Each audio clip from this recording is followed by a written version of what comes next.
দ্রুত দ্রুত। জি স্যার। হুম। যারা লুৎফর রহমান স্যারের বই কেনো নাই এতদিনেও, তো বলার নাই, এতদিনে বই কেনাটা উচিত ছিল।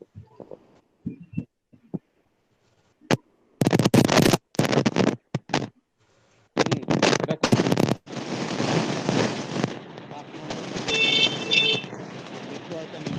এইটা তো তোমাদেরকে প্রিভিয়াস ওই যে মাইক্রোবায়োলজির সাথে যে পড়াগুলো পড়াইছি, এই পড়াগুলাই বেসিক্যালি এখানে আছে। ল্যান্ডম্যান র্যান্ডম্যান ওখানে যা পড়া আছে সব এই জিনিসটা আমি দেখাবো নতুন করে। List of abbreviation related to computer, এটা হচ্ছে স্যার কথা বোঝা যাচ্ছে না স্যার,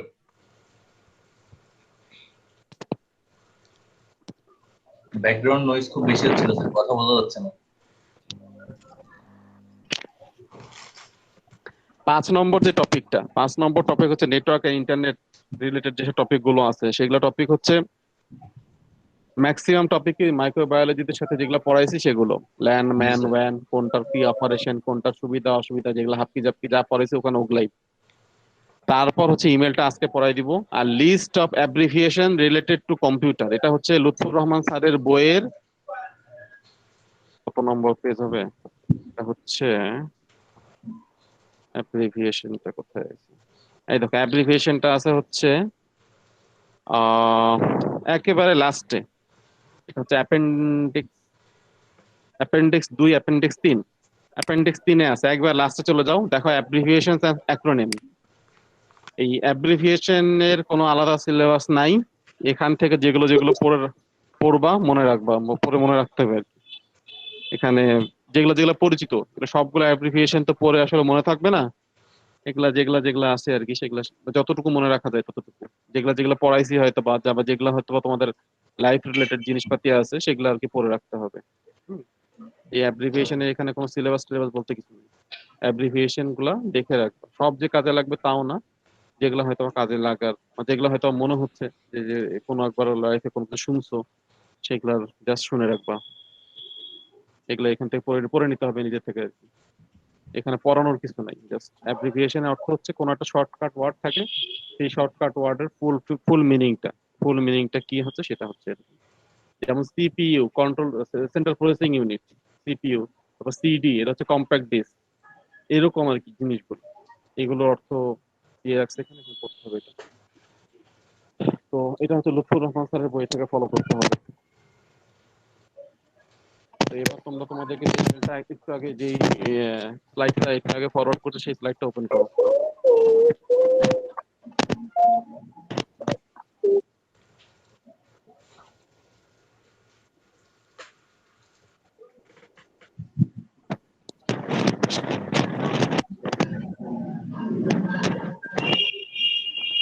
দেখা যাচ্ছে স্ক্রিন? জি স্যার। জি স্যার। জি স্যার। জি স্যার, দেখা যাচ্ছে স্যার। ওকে। ইমেল নিয়ে এর আগে আমরা একটা হয় প্রেজেন্টেশন নিছি, তাহলে পড়াইছি, আমি ঠিক মনে আসতেছে না। ইমেল নিয়ে এর আগে একটা আমাদের হয়েছে, ডিসকাশন তো অবশ্যই হয়েছে, প্রেজেন্টেশন নিয়েছিলাম আর ক্লাস নিয়েছিলাম, আমার ঠিক মনে আসতেছে না। ওটা কি নিয়েছিলাম কারো মনে আছে আমাদের? স্যার ক্লাস নিয়েছিলেন মেবি, ওকে প্রেজেন্টেশন দেন নাই ইমেলে। ওকে। ওই ইমেলে যেটা পড়াইছি সেখান থেকেও পড়ে নিতে হবে, আর এই জিনিসগুলো অ্যাটাচ করে নিবা। দেখো, ইমেল জিনিসটা কি? ইমেল হচ্ছে বর্তমান যুগে কমিউনিকেট করার জন্য সবচেয়ে ওয়াইডলি ইউজ একটা অ্যাপ্রোচ বলতে পারো। মানে বিজনেস বলতে পারো, পার্সোনাল বলতে পারো, যে কোনো দিক দিয়ে ইমেলটা হচ্ছে সবচেয়ে ওয়াইডলি ইউজ হয় এখন। কারণ হচ্ছে কি, কারণ হচ্ছে যে এখন আর ওই কাগজপাতি কুরিয়ার করা, মেল করা এত কারো সময় নাই, খুব দ্রুত কাজ করতে হয়, সেই জন্য সাধারণত সবাই তাদের মেলেই ডকুমেন্ট বা অফিসের প্রয়োজনীয় ইনফরমেশন সবকিছু পাঠিয়ে দিয়ে থাকে। যার কারণে সবচেয়ে বেশি কনভেনিয়েন্ট হচ্ছে এখন হচ্ছে মেল। তো electronic mail, email or email is the method of exchanging messages between people using electronic device. তো ইলেকট্রনিক মেলটা কি বলেছে, ইমেল বা ইলেকট্রনিক মেল, ইমেল শব্দটা অর্থ কি বেসিক্যালি, ইমেল শব্দটা অর্থ হচ্ছে ইলেকট্রনিক মেল। মানে হচ্ছে যে মেলটা আমরা ইলেকট্রনিক্যালি এক জায়গা থেকে অন্য জায়গায় ট্রান্সফার করি, তার মানে হচ্ছে সেন্ডার এবং রিসিভার দুইজনের কাছেই যদি একটা ইলেকট্রনিক ডিভাইস থাকে, মানে ইলেকট্রনিক ডিভাইস ইলেকট্রনিক ডিভাইস বলতে আমরা বুঝি কম্পিউটার, ইলেকট্রনিক ডিভাইস বলতে বুঝি আমরা মোবাইল, মোবাইল বলতে মোবাইল, যে কোনো স্মার্ট মোবাইল, স্মার্টফোন, অথবা অন্য কোনো ধরনের ডিভাইস, যদি ট্যাব হতে পারে।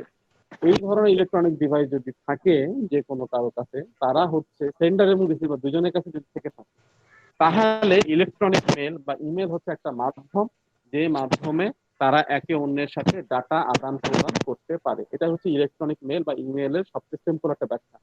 এখানে 278 পেজ লেখা আছে। 278 পেজ হচ্ছে, এটা তোমাদের লুৎফুর রহমান স্যারের বই।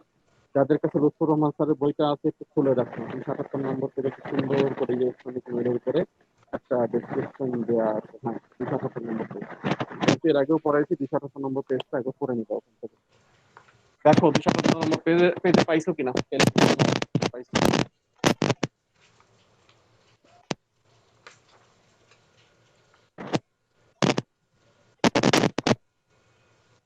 আচ্ছা দেখো তুমি স্যার আপনার কথা একদম বোঝা যাচ্ছে না। এখন দেখা যাচ্ছে? ছবি দেখা যাচ্ছে? খুব দেখা যাচ্ছে, কথা বোঝা যাচ্ছে না।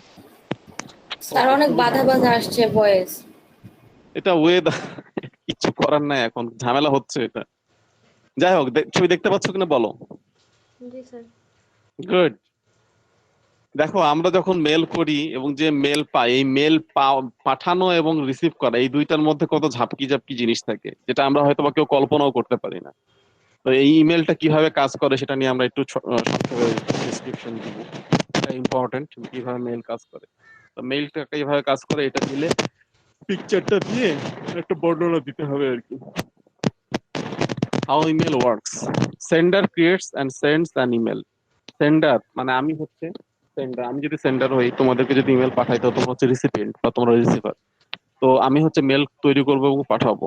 The originating sender creates an email in their mail user agent MUA and clicks send.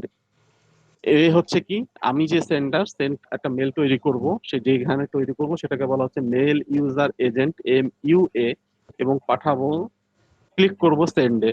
The mail user agent is a software or program which is used to compose, read read the email.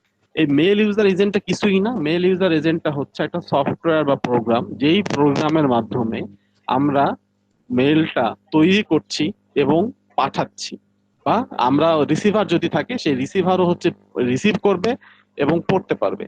At the sender side, it is used to compose and send the email. At the receiver side, it is used to read and reply the received mail. MS Outlook, Mac OS Mail, তারপর বিভিন্ন Gmail আছে, এগুলা হচ্ছে MUA এর একটা উদাহরণ। Senders MDA or MTA. The senders MUA জিনিসটা কি, mail user agent transfers the email to the mail delivery agent বা MDA। প্রথমে তো সেন্ডার তৈরি করলো ওই মেল ইউজার এজেন্ট বা কোনো একটা প্রোগ্রামের মাধ্যমে মেলটা লিখলো। তারপর সেই প্রোগ্রামটা মানে MUA, যে মেলটা তৈরি হলো, সেই মেলটাকে পাঠায় দেয় হচ্ছে MDA তে, যেটা হচ্ছে mail delivery agent. Frequently the senders MTA also handles the responsibility of an MDA। MDA কে MUA দায়িত্ব দেয়, বা MUA হচ্ছে মেলটা পৌঁছায় দেয় MDA এর কাছে, কিন্তু MDA কে যে মনিটর করে সে, বা MDA এর যে দায়িত্ব নেয়, সেটা হচ্ছে MTA। MTA হচ্ছে mail transfer agent. Frequently, the sender's MTA also handles the responsibility of an MDA. The MDA MTA accepts the email, then routes the local mailbox or forwards it if it isn't locally addressed. ধরে নাও কোন একটা অফিসের মধ্যে আছে, কোন একটা অফিসের মধ্যে তো নির্দিষ্ট একটা নেটওয়ার্ক থাকে। এখন অফিসের মধ্যে যদি তোমরা কোনো মেল করো, তাহলে এটা কোনো বাইরের নেটওয়ার্কের মধ্যে যাবে না। ধরে নাও তোমার বস তোমাকে বললো যে এই ডকুমেন্টটা আমাকে এখনই পাঠাও। এই ডকুমেন্টটা তুমি যখন তোমার বসকে পাঠাতে যাবা, তখন নিশ্চয়ই সেটা কোনো বাইরের নেটওয়ার্কে যাবে না, ওটা উইদিন দ্য নেটওয়ার্ক মেলটা চলে যাবে।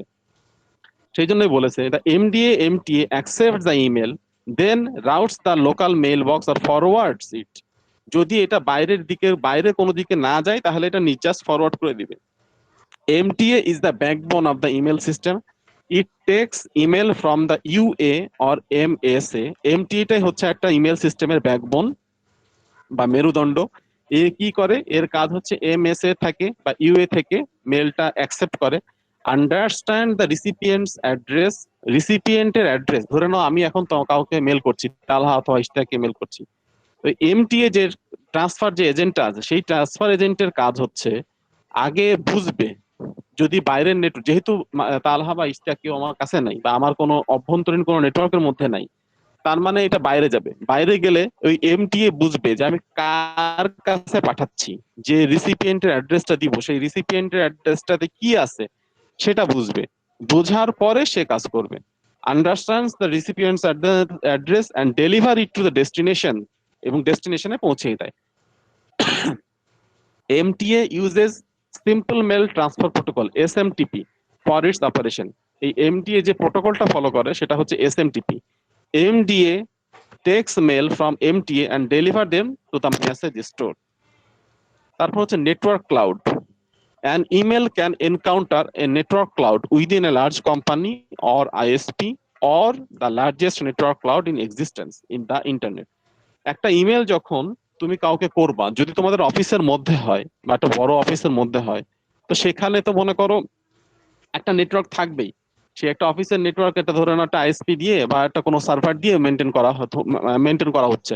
তো সেই সার্ভার দিয়ে যদি মেনটেন করা হয় তাহলে তো সেখানে হাজার হাজার মেল আসতেই পারে, সেটা হচ্ছে একটা নির্দিষ্ট নেটওয়ার্ক হতে পারে। কিন্তু যদি বাইরের দুনিয়াতে মেল করতে যাচ্ছ, হয়তো বা তোমার কোনো বস তোমাকে বললো যে তোমাদের হচ্ছে যে চায়নায় কোনো একজন সাপ্লায়ার আছে, সেই সাপ্লায়ারকে মেলটা করো, তাহলে কি হচ্ছে, তোমাকে তো বাইরের দুনিয়ায় পাঠাতে হয় মেলটা। সেই মেলটা তাহলে কি করবে, বাইরের দুনিয়ায় যে ইন্টারনেট আছে সেই ইন্টারনেটের সাথে এটা ফেস করবে, ইন্টারনেটকে তাদের ফেস করতে হবে, এবং ফেস করেই তাদেরকে তার রিসিভারের কাছে মেলটা পাঠাতে হবে। These are prone to be slow when processing and usually heavy load, temporarily unable to receive an email when takes down the maintenance. দেখা যাচ্ছে কোনো কোনো সময় আমাদের অফিসের কথা চিন্তা করো, কোনো কোনো সময় দেখা যাচ্ছে যে মেল করেছে কিন্তু মেল পাচ্ছে না। এর অনেক কারণ হতে পারে। এর একটা কারণ হতে পারে যে দেখা যাচ্ছে যে প্রচুর পরিমাণ মেল আদান প্রদান হচ্ছে, অথবা কোনো একটা কারণে সার্ভিস ডাউন হয়ে আছে। মাঝে মাঝে তোমাদের দেখো না, সার্ভিসের কারণে ওই যে কিছুদিন আগেও তো মনে হয় অপটিক্যাল ফাইবারে কি যে সাগরের নিচে যেসব লাইনগুলো ছিল, তার ছিল ওই যে মেরামতের কারণে কিছুদিন নেট ডাউন ছিল। সেই সময় যে দেখা যাচ্ছে যারা মেল করছে তারা হচ্ছে যে ঠিক টাইমে মেলটা পায়নি, বা ঠিক টাইমে যে স্পিডে যাওয়ার কথাটা ছিল সেই স্পিডে যায়নি। তার মানে হচ্ছে কি, এই সব মেলগুলো বা বাইরের দুনিয়া যেসব মেলগুলো পাঠানো হয়, কোনো কারণে যদি দেখো যে ঠিক টাইমে যাচ্ছে না বা কোনো একটা প্রবলেম করছে, তার মানে বুঝতে হবে যে কিছু একটা ঝামেলা আছে। হয় প্রচুর পরিমাণে মেল হচ্ছে, অথবা কোনো একটা সার্ভিসের কারণে হয়তোবা সার্ভিস হচ্ছে, সেই জন্য হতে বা তাড়াতাড়ি মেলটা যাচ্ছে না। These devices may be protected by a firewall. তোমাদের যেসব ডিভাইস গুলাতে আমরা মেল অ্যাকসেপ্ট করি বা যেসব ডিভাইস দিয়ে আমরা মেলগুলো পড়ি, আমাদের প্রতিটা ডিভাইসের এগেনস্টে কিছু ফায়ারওয়াল থাকে বা স্প্যাম ফিল্টার থাকে বা ম্যালওয়্যার ডিটেকশন সফটওয়্যার থাকে, যেগুলো আমাদের মেলের মধ্যে যদি ইনিশিয়ালি কোনো মানে উল্টাপাল্টা জিনিস থাকে বা কোনো ভাইরাস থাকে, সেগুলোকে বাদ দিয়ে দেয়। When an email is detected by this kind of software, it tends to fail silently. যখন কোনো একটা সেন্ডার ইচ্ছা করে, ধরে নাও যে আমার কোনো একজন মানুষ আমাকে একটা মেল পাঠাচ্ছে যার মধ্যে ক্ষতিকারক কোনো সফটওয়্যার আছে বা ক্ষতিকারক কোনো জিনিস আছে, এলিমেন্ট আছে বা ভাইরাস আছে, সেটা যদি আমার ফায়ারওয়াল বা স্প্যাম ফিল্টার বা ম্যালওয়্যার ডিটেকশন যেসব সফটওয়্যার গুলো আছে সেগুলো যদি ডিটেক্ট করে, সে ডিটেক্ট করে ওই অটোমেটিক্যালি ওই মেলটাকে আমার কাছে আসতে দিবে না, ওটা অটোমেটিক্যালি ফেলে দিবে। এবং যে সেন্ডার আছে সেই সেন্ডারকে এই বিষয়ে জানাবেও না, কারণ সেন্ডারকে জানালে যে সমস্যাটা হবে সেটা হচ্ছে সে তাহলে অন্য কোনো ওয়ে বার করবে আমার কাছে আবার রিচ করার জন্য।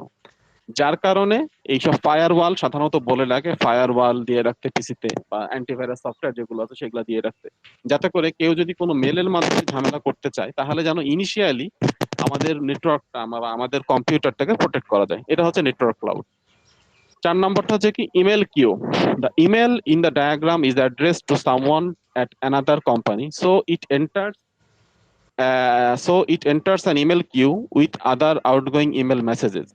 If there is a high volume of mail in the queue, either because there are many messages or the messages are unusually large or both, the messages will be delayed in the queue. যেটা একটু আগে বললাম যে email কিউটা কি, email কিউটা হচ্ছে, এর অর্থ হচ্ছে যে ইমেলের অপেক্ষা করা। ইমেলটা কেন অপেক্ষা করে? ইমেলটা অপেক্ষা করতে পারে দুইটা কারণে। একটা, যদি কোনো কারণে সার্ভিস করো, অথবা দেখা যাচ্ছে যে অনেকগুলো মেল একসাথে আসছে, সেই কারণে দেরি হচ্ছে। যদি এরকম দেরি হয় তাহলে বুঝতে হবে যে কিছু একটা ঝামেলা হয়েছে, যার কারণে ইমেলটা হচ্ছে কিউ এর মধ্যে পড়ে গেছে। কিউ এর মধ্যে পড়ে যাওয়ার অর্থ হচ্ছে দেরি হওয়া। 5 number, now the email traverses over the internet in a series of IP packet.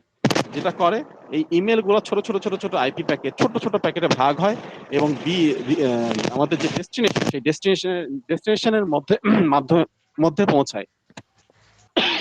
সেটা যে প্রোটোকলের মাধ্যমে পৌঁছায় সেটা হচ্ছে এসএমটিপি প্রোটোকল। এবং রিসিভারের কাছেও আমরা যখন সেন্ডার পাঠাচ্ছি, আমাদের সেন্ডারের কাছেও যেমন এমইউএ আছে, এমডিএ আছে, এমটিএ আছে, ঠিক একইভাবে যে রিসিভার আছে, সেই রিসিভারের কাছেও এমটিএ আছে। সেই এমটিএ আমাদের ওই মেলটা বা আইপি প্যাকেট, ছোট ছোট ছোট ছোট প্যাকেট গুলাকে অ্যাকসেপ্ট করবে, এবং সেটা যে প্রোটোকলের মাধ্যমে অ্যাকসেপ্ট করবে সেটাকে বলা হয় এসএমটিপি প্রোটোকল। এবং ফাইনালি,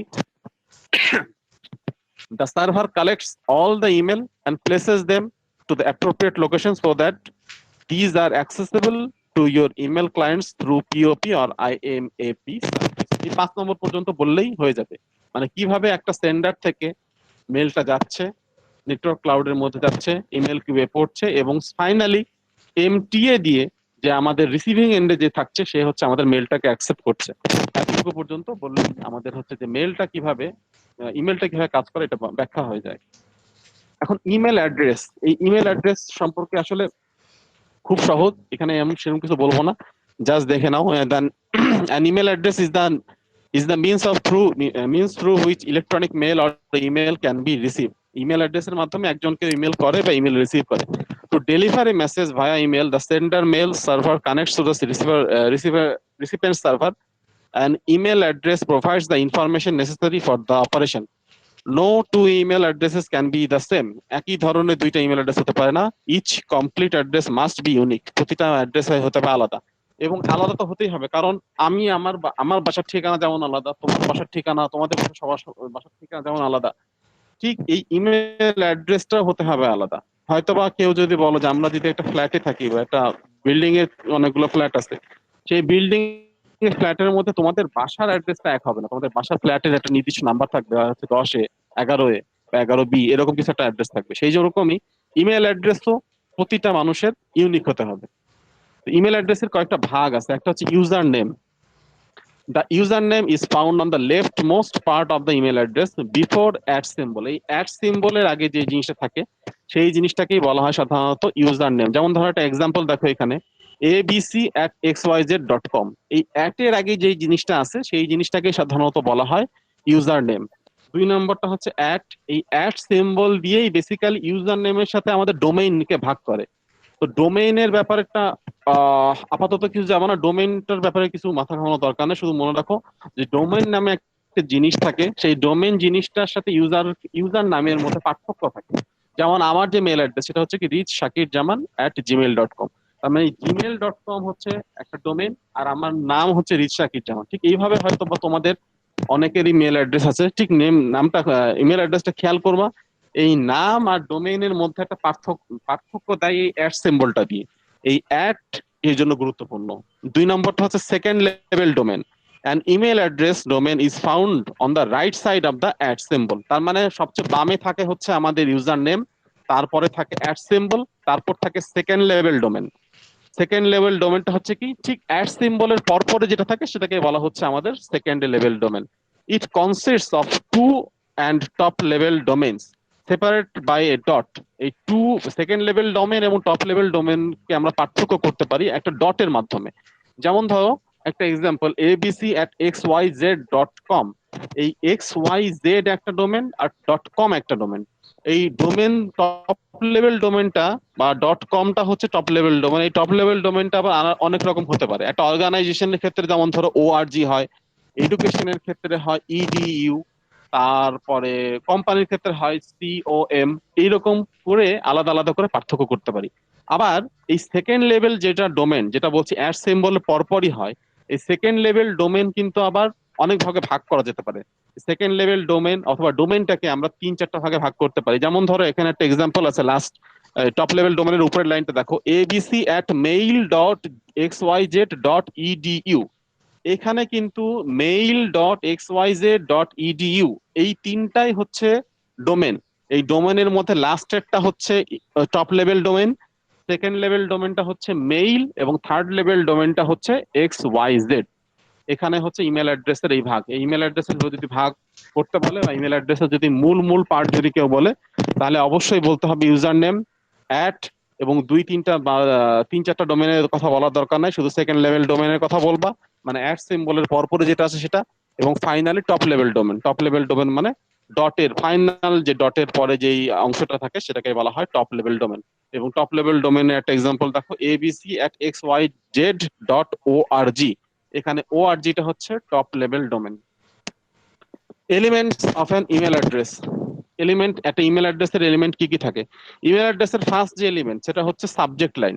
একটা ইমেল অ্যাড্রেসে, একটা ইমেলে সাধারণত কি লেখো? সাধারণত ইমেলে একটা ইনফরমেশন থাকে বা কোনো কিছু থাকে, সেই জিনিসটা কিসের উপর, সেই সেই জিনিসটা সাধারণত সাবজেক্ট লাইন দিয়ে আমরা বলতে পারি যে এই জিনিসটা হচ্ছে আমার যে ইমেলটা, সে বিষয়বস্তুটা কি। আমরা যেমন দরখাস্ত লিখি, সেই দরখাস্ত লেখার সময় আমরা লিখছিলাম না এতদিন পর্যন্ত যে সাবজেক্ট, আমরা কি জন্য দরখাস্ত লিখতেছি, সেই একটা লাইন পড়েই যেমন আমরা বুঝতে পারি যে আমাদের দরখাস্তের ভিতরে কি কি জিনিস থাকতে পারে। ঠিক এমনই ভাবে এই সাবজেক্টটা কিন্তু গুরুত্বপূর্ণ। অনেকে তোমরা মেল করো দেখলাম সাবজেক্ট দাও না, তো সাধারণত মেলে সাবজেক্ট দেওয়াটা জরুরি। এবং বিজনেস লেটার বা বিজনেস যখন তোমরা মেল, সাবজেক্ট ছাড়া কোনো ধরনের মেল বিজনেসের ক্ষেত্রে অ্যাকসেপ্টেড না বা অ্যাকসেপ্টেবল না। তো সাবজেক্ট লাইনটা দেখো, a subject is a description of the topic of the message and displays in most email system that list email messages individually. A good subject line summarizes the email and makes it sound important enough to the reader to open. একটা subject line হতে হবে কি summarised হতে হবে এবং important enough হতে হবে, মানে এমন ভাবে লিখতে হবে যেন এটা ইম্পর্টেন্ট মনে হয় যে পড়বে তার কাছে। Subject lines like hello, meeting are vague and make it difficult to know what the email will be about.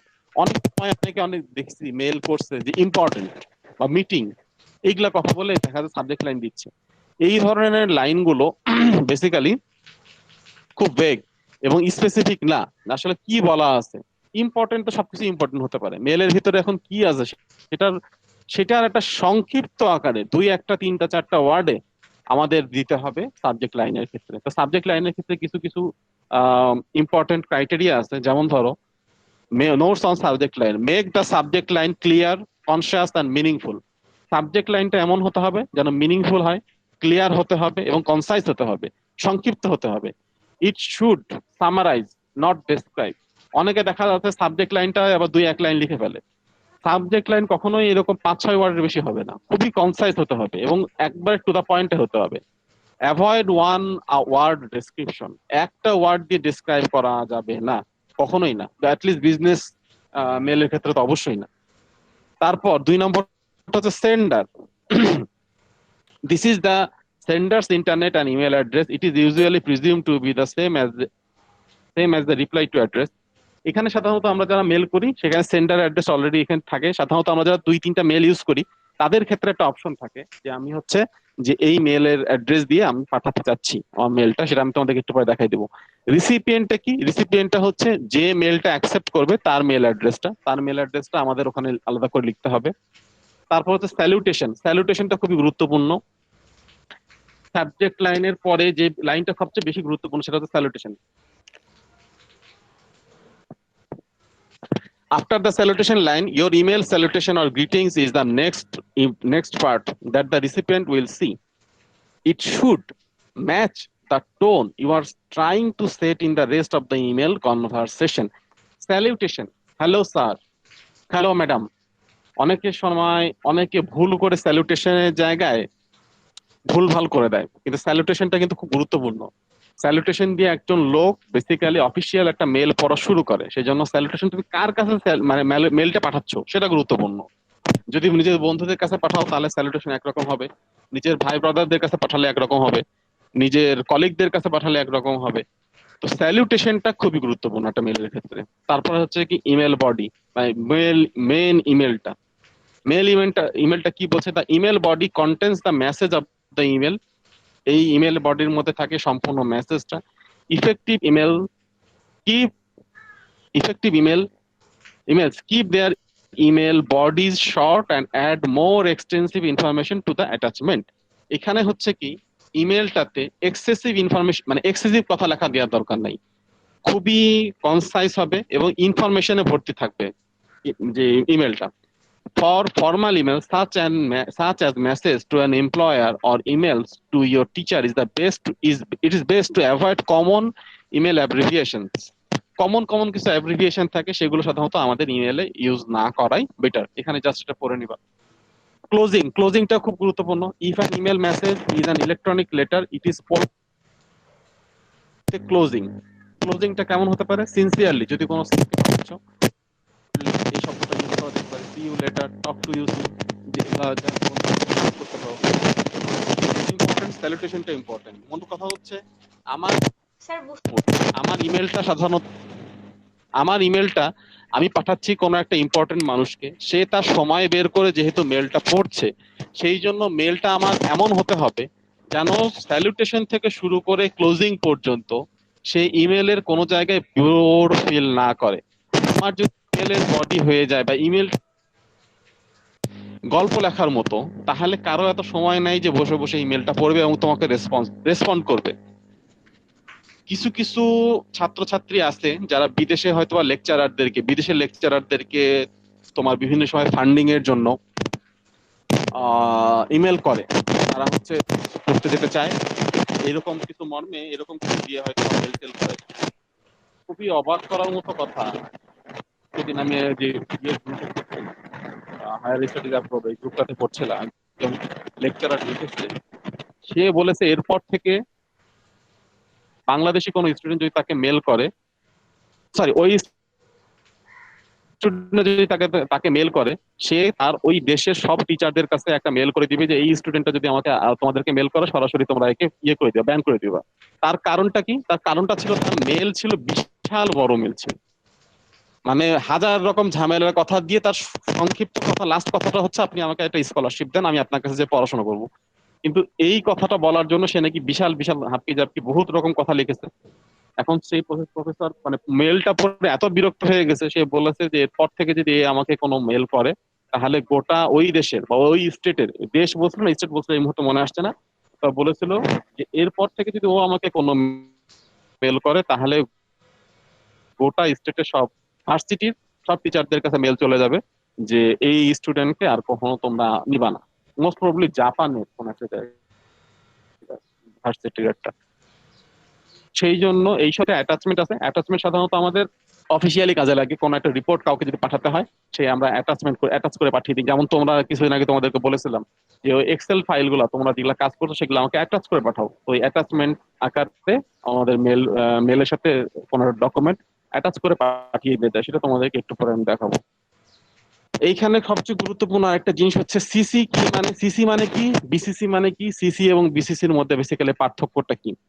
তো সিসি এর মানে কি দেখো, the CC field in the email stands for carbon copy while the BCC field stands for blind carbon copy। CC মানে হচ্ছে carbon copy এবং BCC মানে হচ্ছে blind carbon copy। In effect, to the CC field in an email allows the sender to a copy to send a carbon copy to the email to someone apart from the recipient in the field 2। আচ্ছা, ধরে নাও তুমি আমাকে mail করছো, তুমি কাউকে একজন, ধরে নাও তালহাকে বললাম যে তালহা তোমাদের এই ক্লাসের জিনিসটা বা এই রিপোর্টটা আমাকে পাঠাও, আমি হচ্ছে মেন রিসিভার। তো তালহা যদি আমাকে পাঠায়, তাহলে তালহা হচ্ছে সেন্ডার, আমি হচ্ছে রিসিভার। এখন তালহা যদি চায় যে এই মেলটা তালহা আমার সাথে সাথে ডিপার্টমেন্টের হেড আমাদের শাওন স্যার তাকেও পাঠাবে, আমাদের হাফিজ স্যার প্রিন্সিপাল স্যার উনাকেও পাঠাবে, তখন তালহা কি করতে পারে, তালহা সিসি নামে একটা ফিল্ড আছে, সেই সিসি ফিল্ডে আমাদের এই ডকুমেন্টটা অ্যাটাচ করে দিতে পারে। বা সিসি ফিল্ডে যদি তালহা শাওন স্যার অথবা হাফিজ স্যারের ইমেল অ্যাড্রেসটা লিখে দেয়, তাহলে আমার কাছে ডকুমেন্টটা আসার সাথে সাথে হাফিজ স্যার এবং শাওন স্যারের কাছেও একটা কপি চলে যাবে। মানে হচ্ছে এই মেলটারই একটা কার্বন কপি চলে যাবে হাফিজ স্যার এবং শাওন স্যারের কাছে। এখন তোমাদের হয়তো কোশ্চেন হতে পারে, তাহলে রিসিভারের জায়গাতেই কেন আমরা শাওন স্যার অথবা হাফিজ স্যারের অ্যাড্রেসটা দিলাম না, কেন আমরা শাওন স্যার এবং হাফিজ স্যারকে সিসিতে রাখলাম? এখানে একটা বিজনেস কমিউনিকেশন বা ফর্মাল যে বিজনেস কমিউনিকেশন, ফর্মাল যেসব রুলস গুলো আছে, সেই রুল গুলা যেটা বলে সেটা হচ্ছে কমিউনিকেশন হবে সেন্ডার থেকে রিসিভারের মধ্যে, মেইন কমিউনিকেশন ধরে নাও, এবং সাবজেক্ট ম্যাটারের উপর ডিপেন্ড করবে কমিউনিকেশনটা। ধরে নাও তালহাকে বললাম যে আইসিটির এই যে ক্লাস অ্যাটেন্ডেন্সটা তুমি আমাকে পাঠাও, তালহা আমাকে পাঠাই দিল। তার মানে আইসিটি সাবজেক্টের সাথে সরাসরি আমি রিলেটেড, সেই জন্য তালহা মেন রিসিভার কিন্তু আমি। কিন্তু যেহেতু ইনস্টিটিউটের তোমাদের ডিপার্টমেন্টের সাথে শাওন স্যার আছে, সেজন্য শাওন স্যারকে হয়তোবা একটা কপি দেওয়া যেতে পারে, সেই চিন্তা করে তালহা শাওন স্যারকে সিসিতে রাখলো। আবার এই মানে ইনস্টিটিউটের যেহেতু প্রিন্সিপাল হাফিজ স্যার, সেজন্য হাফিজ স্যারকেও হয়তোবা সিসিতে রাখা যেতে পারে। কিন্তু না রাখলে হয়তোবা সমস্যা হবে না, কিন্তু রাখলো। এই সিসিতে রাখার ফলে যেটা হবে, আমি দেখতে পাবো যে তালহা কাকে কাকে মেলটা পাঠিয়েছে, হয়তোবা আমাকেও পাঠিয়েছে, শাওন স্যারকে পাঠিয়েছে এবং হাফিজ স্যারকে পাঠিয়েছে। কিন্তু মেন রিসিভার হচ্ছে আমি, তালহা সেটা আমাকে পাঠিয়েছে।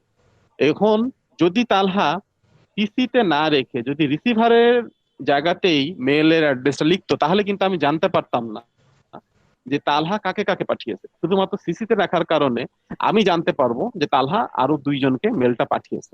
এটা হচ্ছে সিসি। আর বিসিসি নামে যে জিনিসটা আছে সেটা হচ্ছে blind carbon copy. Blind carbon কপিতে যেটা হয় সিসির মতোই, ওখানেও মেলের একটা কপি যায়, কিন্তু সেক্ষেত্রে আমাদের আমি জানতে পারবো না বিসিসি তে কাকে কাকে পাঠানো হয়েছে। যেমন ধরো আমি মেল করতে বললাম তালহাকে, তালহা আমাকে মেল করলো, সেই মেলের মধ্যে সিসি রাখা হলো শাওন স্যার এবং হাফিজ স্যার, এবং বিসিসি করে রাখা হলো তোমাদের ধরে নাও ইশতিয়াককে করেছে, রাকিবকে করছে, সুমাইয়াকে করছে, নাজিফাকে করছে, এদের সবাইকে করছে। তাহলে যে কাজটা হয়েছে এখানে সেটা হলো যে এরা সবাই কিন্তু মেলের কপি পাবে, সবাই মেলের কপি পাবে, কিন্তু আমি জানতে পারবো না যে তালহা বেসিক্যালি আমি ছাড়া শাওন স্যার হাফিজ স্যারের কাছে গেছে, যে এটা বুঝতে পারবো যেহেতু সিসির কারণে আছে। কিন্তু বিসিসি ফিল্ডে যারা থাকবে তাদের ইনফরমেশনটা আমার কাছে আসবে না, যে আমি ওদেরকে তালহা ওদেরকেও মেলটা পাঠিয়েছে। এটা এখন কোন কোন ক্ষেত্রে কাজে লাগতে পারে? ধরে নাও যে কোন একটা স্কুলের রেজাল্ট, সেই রেজাল্টটা হচ্ছে আমি হয়তো বা আমার প্রিন্সিপালকে দিলাম এবং প্রতিটা স্টুডেন্টকে দিলাম, প্রতিটা স্টুডেন্টকে আলাদা আলাদা আলাদা করে দিলাম। আলাদা আলাদা করে দেওয়ার অর্থ হলো একটা স্টুডেন্ট অন্য স্টুডেন্টের রেজাল্টটা যেন নাও দেখতে পারে। এটা একটা ওয়ে হতে পারে। বা এমন কোনো ইনফরমেশন যেটা হচ্ছে আমি সবার সামনে ডিসক্লোজ করতে চাই না, যে এই ইনফরমেশনটা সবাই পেয়ে গেছে। যে হয়তো বা এরকম হতে পারে যে সাধারণত ফটো জার্নালিস্টরা দেখা যাচ্ছে যে যে কাজটা করে, যে তাদের কাছে ইনফরমেশনটা এসছে কিন্তু কোন মাধ্যমে এসেছে সেটা অনেক সময় ডিসক্লোজ করে না। তখন হয়তো বা এই বিসিসি ফিল্ডটা ইউজ করে। এই বিসিসি ফিল্ডটা ইউজ করার ফলে লাভটা হচ্ছে এটাই, যে সে সেন্ডার জানে সে কাকে কাকে পাঠিয়েছে, কিন্তু রিসিভাররা এটা জানতে পারে না যে আমি কাকে কাকে কাকে পাঠিয়েছি মেলটা। এটাই হচ্ছে বেসিক্যালি সিসি মেল আর সিসি রিসিভার এবং বিসিসি রিসিভারের মধ্যে পার্থক্য, এবং এটা খুব ইম্পর্টেন্ট। এখানে বেসিক্যালি এই কথাগুলাই বলা হয়েছে, কেন আমরা সিসি ইউজ করব, কেন আমরা বিসিসি ইউজ করব, এবং বেসিক্যালি সিসি এবং বিসিসি এর মধ্যে পার্থক্য কি, এটা একটু দেখে নিবা। যা কথা বললাম ওগুলো ওর মধ্যে আছে। তাহলে ইমেলের অ্যাডভান্টেজটা কি? ইমেলের অ্যাডভান্টেজ হচ্ছে যেটা ফ্রি, এর জন্য তোমাকে কোনো কষ্ট করতে হয় না। তোমরা তোমাদের ওখানে বাসায় বসে আছো, তোমরা বাসায় বসে থেকে আমাকে ধরে নাও মেল পাঠালা, কোনো খরচ, জাস্ট ইন্টারনেটের খরচটা বের করলেই আমার কাছে মেল চলে আসছে। কিন্তু কোনো কারণে যদি ধরে নাও যে ইন্টারনেট নাই, সেক্ষেত্রে আমি তোমাদেরকে বললাম যে তোমাদের এই অ্যাসাইনমেন্টটা আমাকে কুরিয়ার করে পাঠাও, তাহলে নিশ্চয়ই এটার জন্য একটা খরচ হবে। সেই জন্য বলা যাচ্ছে যে ইন্টারনেটটা ফ্রি, ইমেল করাটা free. It is easy to reference, send and receive messages and attachments can be stored safely, logically, reliably. আমরা আমাদের যেসব মেলগুলো করি সেসব মেলগুলো প্রতিটাই সেফ আমাদের হচ্ছে স্টোর করে রাখা যায়। সেই জন্য এটা সেফ, ইজি টু প্রায়োরিটাইজ। তুমি তোমাদের মেল ইচ্ছাগুলো প্রায়োরিটাইজ করে রাখতে পারো। দেখা যাচ্ছে যে প্রতিদিন অনেক কিছু করতে পারে, কিন্তু দেখা যাচ্ছে তোমার বসের মেলটা তোমার কাছে ইম্পর্টেন্ট, তুমি তোমার বসের মেলটা আলাদা করে প্রায়োরিটাইজ করে রাখলে দেখা যাচ্ছে মেল করার সাথে সাথে তোমার বসের মেলটা আগে আসবে। এটা একটা করে রাখা যেতে পারে। স্পিড, খুব দ্রুত এক জায়গা থেকে অন্য জায়গায় মুভ করছে। গ্লোবাল আর গুড ফর প্ল্যানেট। গ্লোবালটা কেমন? গ্লোবালটা বোঝাতে হচ্ছে যে গোটা ওয়ার্ল্ডের সাথে কানেক্টেড করা যাচ্ছে। আর গুড ফর প্ল্যানেট এই জন্যই বলছি যে যেহেতু যদি কোনো কারণে ইমেলটা না থাকতো তাহলে কি করতে হতো, আমাদেরকে কাগজের ব্যবহার করতে হতো। কাগজ ব্যবহার করা মানে কি, ওই গাছপালা কাটা, ওগুলাকে আবার প্রসেসের মধ্যে নিয়ে আসা। তো এটা একটা খরচের ব্যাপার, এটা একটা মানে এনভায়রনমেন্টের প্রবলেম। সেই জন্য এটা হচ্ছে ইমেলটা হচ্ছে এইদিকে কোনো প্রবলেম হয় না, সেই জন্য ইমেলটা হচ্ছে গুড ফর প্ল্যানেট। আর ডিসঅ্যাডভান্টেজটা কি কি? ডিসঅ্যাডভান্টেজটা তো এর আগে আমরা অনেকেই দেখেছি যে আমাদের ইমেলের মধ্যে ভাইরাস ছড়াচ্ছে। আমরা অনেককে হচ্ছে যে স্প্যাম মানে মেসেজের মাধ্যমে আসতেছে। মিসআন্ডারস্ট্যান্ডিং তৈরি হয় কোনো কোনো ক্ষেত্রে। দেখা যাচ্ছে যে সরাসরি কথা বললে বা বসে কোনো কিছু করলে অনেক সময় অনেক কিছু মিসআন্ডারস্ট্যান্ডিং তৈরি হয় না, কিন্তু দেখা যাচ্ছে ইমেলের মাধ্যমে দিলে বা ইমেলের মাধ্যমে কোনো মেসেজ আসলে সেই মেসেজটা টোনটা কি সেটা অনেক সময় অনেকে বুঝতে পারে না। সেই টোনটা বোঝার জন্য হলেও আমাদেরকে সরাসরি কথা বলতে হয়। এবং ল্যাক অফ পার্সোনাল টাচ, কেউ যদি কোনো একটা তোমাকে নিজ হাতে চিঠি লেখে এবং কেউ যদি তোমাকে একটা মেল দেয়, তোমাকে যদি বলা হয় যে তুমি প্রায়োরিটাইজ করো কোনটাকে বেশি গুরুত্ব দিবা, অবশ্যই অবশ্যই অবশ্যই হাতে লেখা চিঠিটার দাম এখনো আসবে। এই জন্য ল্যাক অফ পার্সোনাল টাচ এইখানে থাকে। এইটা হচ্ছে আপাতত ইমেলের উপরে এখন তোমাদের যেটা দেখাবো, অনেকে হয়তো বা জানো না।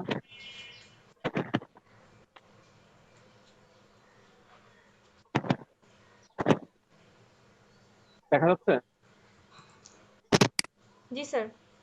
কি দেখা যাচ্ছে বলো তো? স্যার সুমায়া শামা, সানজিমা ঐশী এগুলো লেখা আছে। দারুণ। তাহলে যারা হচ্ছে মেইলটা করা জানো না তারা একটু ভালো মতো দেখে নাও। প্রথমে আমি কি করব, কম্পোজ, কম্পোজে চলার সাথে সাথে একটা উইন্ডো চলে আসলে এখানে আমি মেলটা করব। আমি এখানে দুইটা আইডি ইউজ করি, তার মধ্যে আমি আমার যেটা বেশি ইউজ করি সেটা দিলাম @gmail.com। এখানে তোমরা তোমাদের আইডি লিখে নিবা। এটা হচ্ছে ফ্রম টু, কেউ একজন তার মেল অ্যাড্রেসটা বলো, বলো বলো বলো, তাতেই বলো। বলবো না। Sir MD Rakib. mdrakib@gmail.com। Rakib আমাকে এর আগে মেল চলে আসছে, দিলাম। ওকে, সাবজেক্ট লাইন দিলাম। এই দেখো এখানে ডান পাশে সিসি আর বিসি আছে, এটা একটু আগে বললাম। সিসিতে আমি কাউকে রাখি, বলো বলো বলো বলো, তাড়াতাড়ি বলো।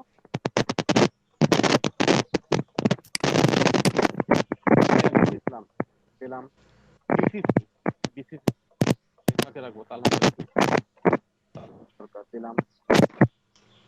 দেখা যাচ্ছে যে আমি কি হচ্ছে যে স্যার আপনার কথা বোঝা যায় না।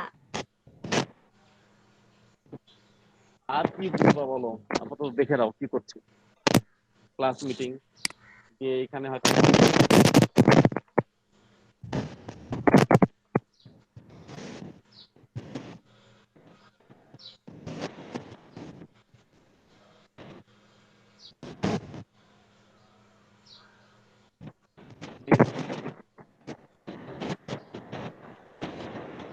এখানে যদি আমরা স্ট্যাটাস ফাইল, অ্যাটাচ ফাইলে যে কি দেওয়া যেতে পারে, অ্যাটাচ ফাইলে নাও একটা ঠিকঠাক এবং এই অ্যাটাচ হওয়ার পরে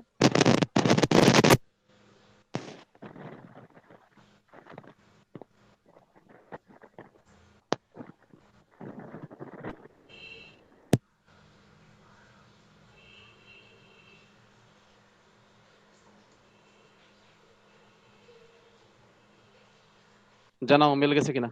রাকিব, ইশতিয়াক, তালহা জানাও।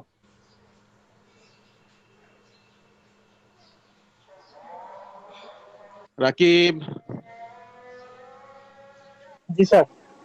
জানাও জানাও, তাতে মেল গেছে কিনা দেখো।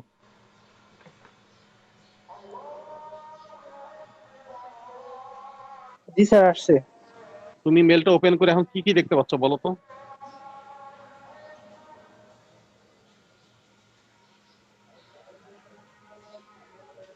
স্যার এই যে there is a class meeting tomorrow please join লেখা আছে, দেন সে আপনার কন্টাক্ট নাম্বার, নাম হুম লেখা হুম আছে। আমি সিসিতে কাকে রাখছি, বিসিসি তে কাকে রাখছি দেখতে পাচ্ছ? সিতে স্যার, জি স্যার ইশতিয়াককে দেওয়া আছে স্যার।